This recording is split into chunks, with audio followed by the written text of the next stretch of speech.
Compromise is one of the most romanticized concepts in modern relationships. We are told that relationships require compromise, that you have to meet in the middle, that love is about sacrifice.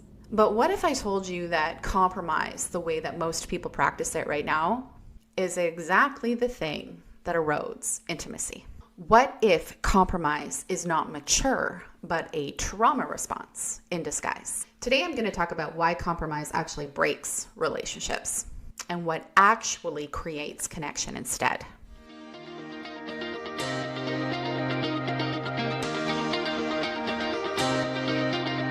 Hi, everybody. I'm Jackie Faber, and I teach embodiment and recognition, which means we don't just talk about behavior over here.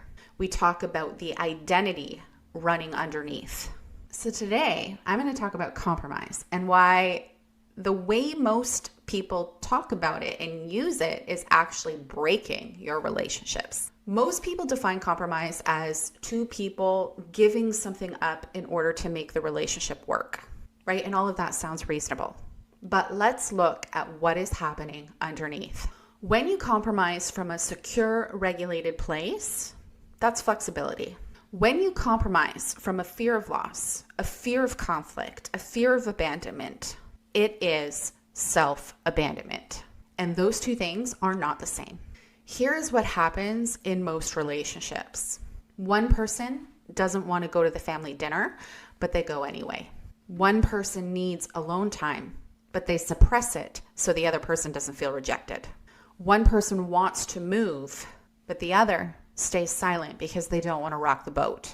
On the surface, it looks like cooperation, but underneath, resentment is being built. Because when compromise requires you to override your own body, it creates micro fractions in trust. And it's not trust in them, it's trust in yourself. And once you lose self-trust, you begin to negotiate your identity in order to maintain harmony. That is not love. That is adaptation. Let me ask you a question. Have you ever agreed to something in a relationship and felt your body tighten as you said yes?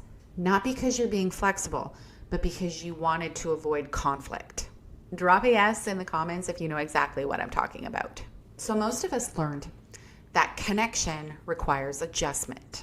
Don't be too loud, don't be too emotional, don't need too much or take up space. So when we get into adult relationships, all of that feels familiar. It feels mature, it feels relational. But often, it is just survival. You aren't actually meeting in the middle, you are shrinking yourself to maintain connection. And here is the part that most people don't like. Healthy relationships are not actually built on compromise. They are built on congruence. Congruence means I am honest about what I want. You are honest about what you want. And we don't manipulate ourselves to reduce discomfort. And sometimes that means that we don't align. And I think that is where most people panic because we're taught that compatibility is built through sacrifice, but compatibility is revealed through honesty. Now let's talk about the difference between flexibility and self-abandonment. There is a difference between, I prefer Italian food, but sushi sounds really good too. And I don't feel safe with this dynamic, so I'm going to tolerate it. One is preference flexibility, and the other is nervous system override. If you have to override your own nervous system to maintain the relationship, that is not compromise, that is self-betrayal. So if you're watching this and you're thinking, what, so I'm never supposed to compromise? No, that is not what I'm saying. This is not about rigidity. This is about recognition. You cannot create secure love while you are abandoning yourself. You cannot build something solid while you are negotiating your own core needs. The work I do inside of my recognition manual is about recognizing where you have confused self-erasure with maturity. So it's about noticing where you say it's fine when it actually isn't. And it's about asking, is this about alignment or am I trying to prevent loss? Compromise usually feels safe because it reduces the immediate tension in the moment. And alignment feels dangerous because it risks incompatibility. Most people would rather slowly erode themselves than face the possibility that the relationship they're in isn't right for them.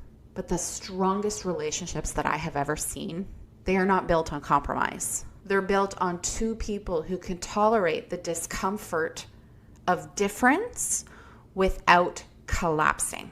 That requires nervous system capacity, that requires embodiment, that requires identity stability. So if you have been taught that love requires compromise, I want you to consider this.